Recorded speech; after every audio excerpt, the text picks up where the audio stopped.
माता ब्रह्मचारिणी की कहानी। नवरात्रि के दूसरे दिन मां ब्रह्मचारिणी की पूजा की जाती है। ब्रह्मचारिणी शब्द दो शब्दों ब्रह्मा और चारिणी से मिलकर बना है, जहां ब्रह्मा का अर्थ है तपस्या और चारिणी का अर्थ है आचरण करने वाली। इस प्रकार ब्रह्मचारिणी का अर्थ है तप का आचरण करने वाली। कथा। पूर्व जन्म में माता ब्रह्मचारिणी ने पर्वतराज हिमालय के घर पुत्री के रूप में जन्म लिया था। उस समय नारद जी के उपदेश से उन्होंने भगवान शिव को पति के रूप में पाने के लिए कठोर तपस्या करने का संकल्प लिया।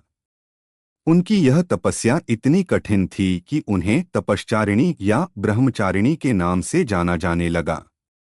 उनकी तपस्या की कहानी कुछ इस तरह है। उन्होंने 1000 वर्षों तक केवल फल फूल खाकर जीवन बिताया।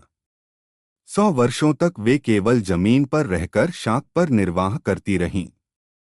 इसके बाद उन्होंने कुछ दिनों तक कठिन उपवास रखे और खुले आसमान के नीचे बारिश और धूप के घोर कष्ट सहे।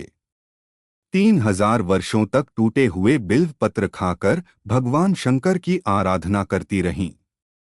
बाद में उन्होंने सूखे बिल्व पत्र खाना भी छोड़ दिया, जिसके कारण उनका एक नाम अपर्णा भी पड़ा। कई हजार वर्षों तक वे बिना जल और भोजन के तपस्या करती रहीं। उनकी इस कठोर तपस्या को देखकर सभी देवता, ऋषिमुनि और त्रिलोक अत्यंत प्रभावित हुए। उन्होंने देवी को आशीर्वाद दिया और कहा कि आपके जैसी तपस्या आज तक किसी ने नहीं की है।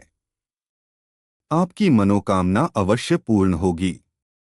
इस प्रकार माता ब्रह्मचारिणी की यह कहानी हमें सिखाती है कि जीवन में कितनी भी कठिन परिस्थितियां क्यों न हो, यदि हमारा मन दृढ़ और अडिग हो तो हम अपने लक्ष्य को अवश्य प्राप्त कर सकते हैं। मां ब्रह्मचारिणी की कृपा से व्यक्ति में तप, त्याग, वैराग्य, सदाचार और संयम की वृद्धि होती है, जिससे उसे हर क्षेत्र में सफलता और विजय प्राप्त होती है।